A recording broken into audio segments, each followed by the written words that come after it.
Leo hii ndugu zangu, ninayo orodha mimi ofisini kwa kila kata vijana wanaojishughulisha kusafirisha mirungi ndani ya wilaya. Orodha nilionayo kwa kila kata ni vijana ambao hawajavuka miaka 35 ndio wanaotumiwa kusafirisha mirungi. Na utafiti ambao nimeufanya kule wanapopeleka anakwenda kupata shilingi 20,000 tu. Sasa mzazi tungemsaidia kijana huyu ambaye ni kweli ameenda mpaka kidato cha 4. Bahati mbaya amefanya vibaya, lakini sisi VETA inazo sifa za kumuingiza akaenda kusoma VETA.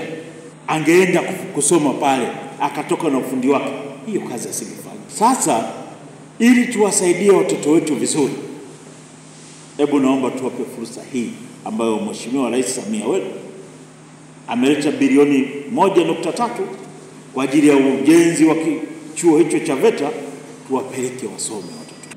Wito wangu kwa jumuiya ya wazazi, kwanza kupitia kongamano hili lazima tubadilike. Mheshimiwa mgeni rasmi ametuambia kwenye kongamano ni lazima tuhakikishe tunafanya pati yetu kama walezi pasavyo, tusijisahau. Kwa hiyo wito wangu, wazazi wote waamke, warudi kwenye malezi kama utamaduni wetu ulivyo. Tuache kulea watoto kizungu, tuache kuwapa watumie simu za mikononi wakiwa wadogo, lakini tuhakikishe tunawafuatilia wakiwa shule na baada ya kutoka kwenye masomo, tuhakikishe nini wanafanya baada ya muda wa shule. Sasa ni wito wetu kama maelekezo aloelekeza DC wetu Mheshimiwa Gilbert Kalima ni kwamba tunapaswa tuyasimamie maadili ili katika huu mmomonyoko katika hapa liyopo basi yakanyike na yasiendelee. Nadhani hili kwetu sisi itakuwa ni jambo sahihi, ni jumuiya ambayo inatakiwa isimamie juu ya hili.